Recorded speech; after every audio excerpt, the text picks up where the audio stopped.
Resident Evil, more terrifying than ever, comes to Nintendo GameCube. Spine-chilling action. Devastating weapons. Unspeakable evil. Live the nightmare. Resident Evil, exclusively from Capcom. Rated M for mature, only on Nintendo GameCube. Better get to me. I'm just gonna breathe. Down and funky here. I know that it's here. Great image power. Allows me to feel. I can't see it, but it's around somewhere. I'm gonna hold my head. I got nothing to fear. This probably seems crazy. The ghosts try to approach me. And got lyrics.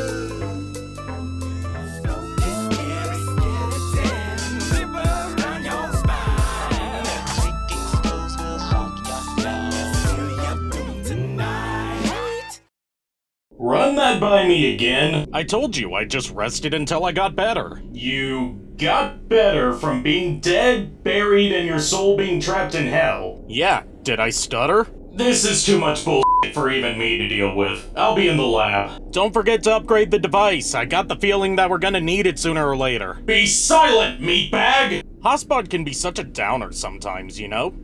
Anyway, greetings everyone old and new, welcome to Haseo Reviews. It's October and you know what that means, Halloween season! And what better way is there to celebrate Halloween than with horror games? Just like how horror has always been a part of literature and cinema, horror video games have existed nearly as long as the medium has. From the early arcade games like Chiller, to Atari's Haunted House, to the modern day Amnesia, Outlast, and The Evil Within, the horror genre had humble beginnings before eventually mutating into the juggernaut it is in the modern game industry. However, even among the numerous horror game franchises out there, one stands out as debatably the point where the term horror game was codified: Resident Evil. Beginning as a 3D remake of the Famicom RPG Sweet Home, Resident Evil, or Biohazard in Japan, pioneered many mechanics and tropes commonly associated with the horror game genre, including limited resources, cramped claustrophobic design, hideous, nightmare-inducing creatures, and puzzles gating your progression that have to be solved with seemingly useless items found around the map. Releasing in 1996, it went on to become a smash hit, not only selling over 13 million copies, primarily on that original PlayStation, but bolstered by a later Sega Saturn and PC release, but spawning a multimedia franchise comprised of sequels, spin-offs, animated and live-action movies, novels, toys, and upcoming Netflix series. Honestly, is there anything Resident Evil hasn't done? However, by the turn of the millennium, the franchise was in a bit of a rough spot. Reviewers and players alike decried that all the games felt too similar. Resident Evil 4 was facing numerous development setbacks, one of which led to the creation of another successful Capcom franchise, Devil May Cry, and the planned Nintendo 64 Resident Evil 0 had its development rebooted from scratch due to the impending release of the Nintendo GameCube. In an attempt to branch out to a broader audience, as well as move the games in a more serious, realistic direction, compared to the campy B-movie aesthetic of the original PlayStation games, the decision was made to remake the original Resident Evil for the Nintendo GameCube, which would not only bring the graphics and sound to contemporary standards, but include new areas, puzzles, enemies, mechanics, and various concepts that were intended for the original PlayStation release, but had to be scrapped due to hardware and time constraints. Debuting as part of the infamous Capcom 5, see my Beautiful Joe review for more info on that failed initiative, Resident Evil, dubbed Remake by fans, that's remake with a capital R-E-U, clever, released in 2002. My experience with the original GameCube version of this remake is, let's say, limited. See, I had this friend in middle school named Robbie, who was a huge horror aficionado, and had a deep love for all things Resident Evil. He got me started with the first two live-action movies, which were...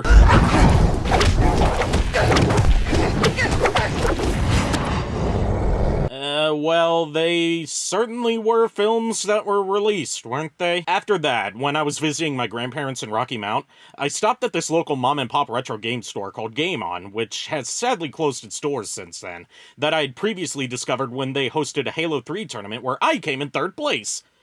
I saw they had the GameCube version of Resident Evil, convinced my overprotective, horror-phobic mother to buy it for me, played a few minutes of it, got stuck, and rage quit. I couldn't just look up a guide because this was before the age of smartphones. I didn't have a computer of my own. My grandparents only had dial-up through Earthlink, and their only computer was an ancient brick of a machine running Windows 95. So years passed, and it sat there in my collection, never to be played again.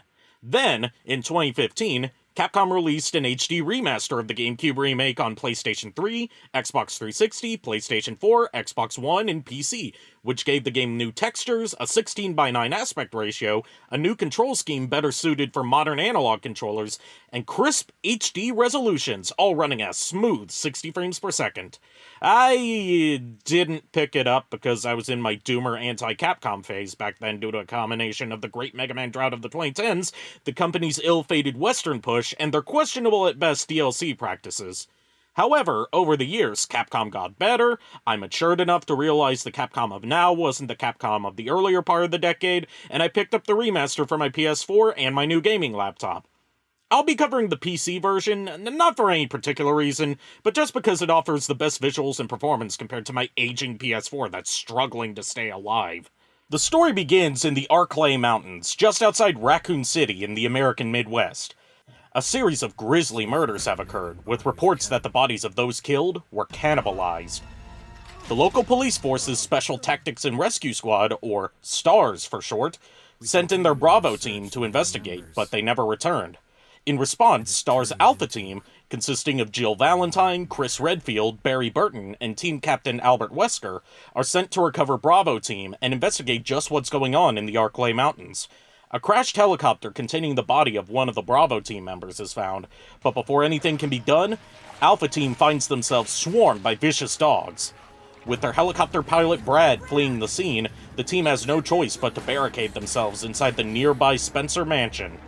I should point out here that the game gives you the option to play as Chris or Jill at the start, with Chris essentially being the hard mode due to packing fewer inventory spots and not having a partner for most of the game to help him out. For this review, I played as Jill, since the stories, aside from which partner you get and who's separated from the team, are mostly identical. Jill, Barry, and Wesker make it safely to the mansion, but Chris is nowhere to be found. Wesker orders Jill and Barry to investigate and find Chris while he secures the main hall, which quickly leads to one of the most iconic moments in the game. Jill is just casually walking down what appears to be an empty hallway when she comes across Bravo Team's Kenneth, being devoured by a zombie. The zombie, presumably smelling fresh meat, chases her into the dining room where Barry caps it. The two go back into the main hall to inform Wesker, who has disappeared completely. Jill and Barry then decide to split up to find Chris, Wesker, and just what the hell is going on with this mansion. Before I get too caught up in discussing the gameplay, I just have to comment on the chilling, foreboding atmosphere of Resident Evil. Every room is dimly lit, with cobwebs, cracked walls, and general messes left everywhere, giving the sense that the Spencer Mansion has seen better days, to put it lightly. While there are general music themes, a lot of the game will be spent in absolute silence, leaving the player on the edge of their seat, just waiting for a monster to jump out at them. Even pressing start on the title screen greets you with an ominous Resident Evil. It sends shivers down my spine every time. The areas you can explore in the mansion are limited at first, with most rooms locked behind special keys you haven't found yet, or the doors have to be opened from the other side. You're armed with only a handgun and a lockpick to start with, and ammo is limited not only in terms of how rare it is to find, but the total number of bullets you can discover and use throughout the whole game is finite, encouraging the player to avoid combat as much as possible and conserve ammo for only the most crucial moments. To add to the overbearing stress of the situation, Jill only has 8 slots in her inventory to store items in, 6 for Chris. While ammo stacks and healing herbs can be combined to boost their effectiveness, that 8-slot limit is permanent, and you quickly learn that item management is a skill you need to develop to survive.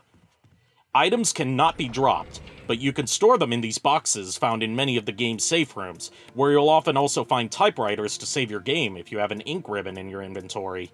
Like bullets, ink ribbons are also limited, especially on higher difficulties, so it's up to the player to decide when the right moment to save is, because, just like in Mega Man Legends and Castlevania Symphony of the Night, dying sends you back to the title screen, forcing you to restart from your last save. The game's story has a few branching paths depending on what actions the player takes. For example, at one point I ran into Richard from Bravo Team, who had been poisoned by a giant mutated snake. I had to rush to the medical supply room, grab some antivenom to heal him with, and get back to him quickly, but because I made a couple wrong turns along the way, I was too late, Richard died. I had to face the snake all by myself, as well as missing out on upgraded shotgun. Speaking of weapons, while the handgun was my mainstay weapon due to its quick reload time and more plentiful ammo compared to the rest of your arsenal, the shotgun quickly became my favorite just because of its raw power. I swear, there's nothing more satisfying than getting close to a zombie, aiming your shotgun at their head, and BLAM! That sound of their heads exploding is like music to my ears. I also like the grenade launcher Jill can get, but I didn't use it outside of boss fights due to its extremely scarce ammo. Same thing goes for the Magnum. After playing the game for a while, I found a lighter and a fuel canister. The lighter can be used to light candles in fireplaces, but it serves an important secondary purpose. In the remake of Resident Evil, zombies don't disappear when killed, unless killed via blowing up their heads. Their bodies lay there seemingly forever until they suddenly come back to life as Crimson Heads. Zombies that run faster, attack more rapidly, deal more damage with each hit, take more bullets to put down, and can't be killed by gunfire. What do you do to prevent a zombie from becoming a Crimson Head? Either don't kill them in the first place, blow their heads off, or use the combination of the fuel canister and the lighter to burn their corpse. Fire is also the only way besides the rare headshot to kill a zombie after it becomes a Crimson Head. However, the amount of fuel you can find to burn corpses with is limited as well, and once it runs out, your game just got a lot more intense. After scouring every room in the mansion I could get into, finding 4 death masks, placing them on a ritual altar, killing a Crimson Head I was locked in a tomb with, and getting a medallion, I was granted access to a whole new area, the courtyard. This area is smaller than the mansion, but just as foreboding. All the plant life is withered and decaying. Zombified crows monitor the area and attack you if you get too close, and the sounds of chilling wind and ambient wildlife lets you know you're alone, and that no one will save you if you need help. I found my way to a cabin where I was attacked by— Jesus, what is that?! This, ladies, gents, and everything in between, is Lisa Trevor, a new element added to the remake. She was a test subject for the T-virus, the virus that turned everyone and everything in the mansion into zombies. She's not dead, not alive, can't be killed, hits like a truck, and stalks whoever enters her domain. After recovering, I made my way to a house that was overrun by an infected plant that attacks anything that comes near it. I explored the house until I found a room where I overheard Barry talking to an unknown third party, saying something about keeping his family safe and not wanting to destroy stars. After continued searching, I found my way into this underground area that had been flooded and was filled with zombie sharks. Zombie sharks, and here I thought voodoo sharks were as ridiculous as sharks in non-campy horror stories could get. After a pulse-pounding sequence where I had to solve a puzzle to drain the water under a time limit, I got the key I needed to get to the plant that was causing all the chaos in this house.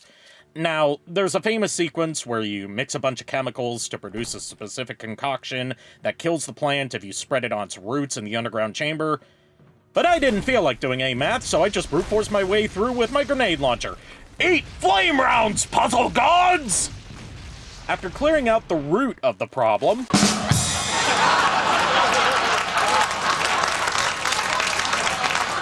I ran into Wesker, who rightfully points out that Barry has been acting strangely, before he disappears yet again after instructing Jill to explore the rest of the mansion now that she has the final key. On the way there, Jill found an abandoned radio, which receives a message from Brad the helicopter pilot. Unfortunately, Jill's unable to send any messages back to Brad, so she can't just tell him to come pick everyone up. Back in the mansion, I explored every room I could get into, which eventually led me to the catacombs, where I found another injured STARS Bravo team member, Enrico.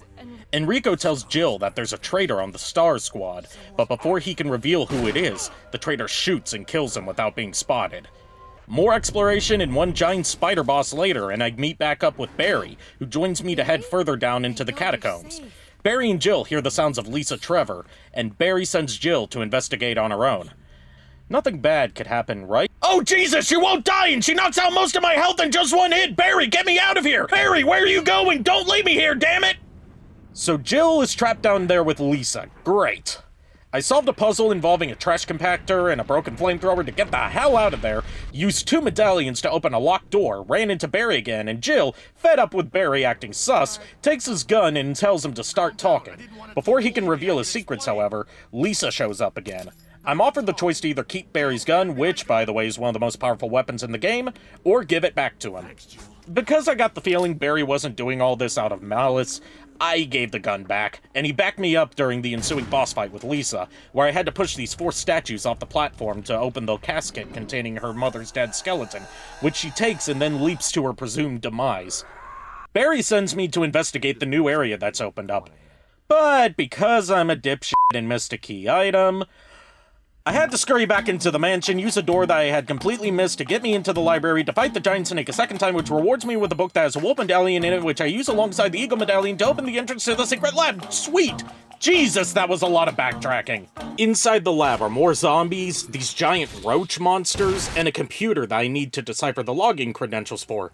Hint, it's John and Ada.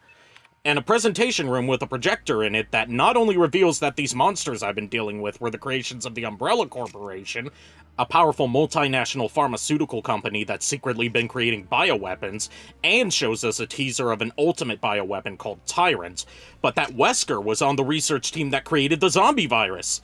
And that he doesn't even take off his sunglasses in professional photos! I wear my sunglasses at night so I can. I also used the 3 MO discs I found throughout the mansion to disable the security locks on a door that leads to a jail cell where I found Chris, who's still alive and well. However, the door to his cell is electronically locked, so we'll have to come back to him later.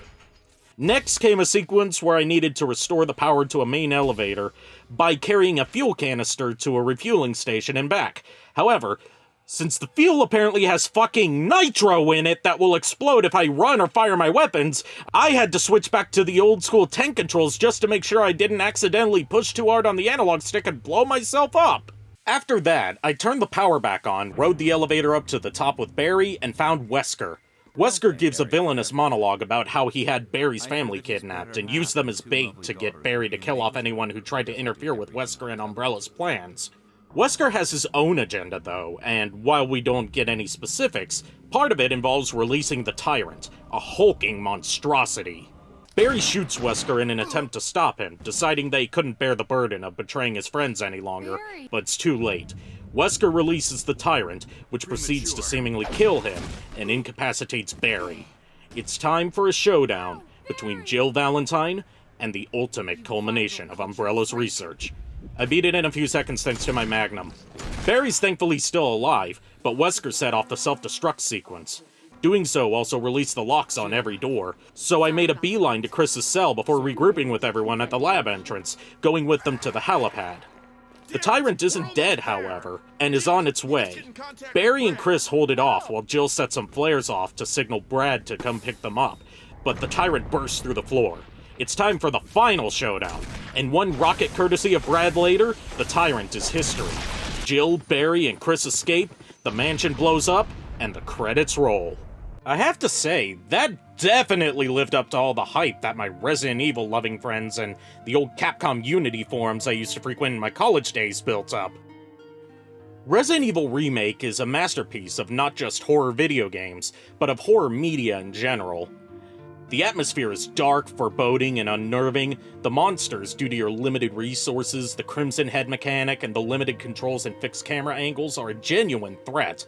The puzzles are tricky without relying on the dreaded moon logic that plagued the adventure game genre. The characters, while limited in scope, are all memorable and likable for their own reasons, even the main villain Wesker. The music, while minimalist in nature, only adds to the haunting mood the game tries to set, and most importantly, now that I'm no longer an idiot child and have become an idiot adult, I feel the game does a good job of nudging the player in the right direction without having to put up blatant signposts that say, "Go here," or railroading the player down a specific path. You're still encouraged to explore all of your surroundings, if only to find what areas you'll be revisiting later once you get the proper keys to enter them, which I feel keeps the game from getting stale and repetitive. Overall, I highly recommend Resident Evil Remake, no matter what platform you pick it up on. Well, that's the Halloween special out of the way. Let's see what's next on the lineup. Ooh, that's gonna be a spicy one. Hopefully it won't take another 2 months to get this one done, but either way, thanks for tuning in, and I'll see you guys in the next one. Laters. Hey guys, thanks for your patience, and thanks for watching till the end of the video. Don't forget to subscribe and click the bell to keep up to date with new Haseo Reviews videos. Sign up for my Patreon for just $1 a month to get your name here in the credits, with higher tiers having more rewards, and follow me on Twitter for updates on what's happening with Haseo Reviews. I know I said the next video would be the 400 sub special, but scheduling conflicts have put that on the back burner for now. So just be patient, because I have a real doozy planned for that video when it eventually comes out. I think that just about covers everything I had to say, so happy Halloween, wear a mask if you go outside, and have a good one.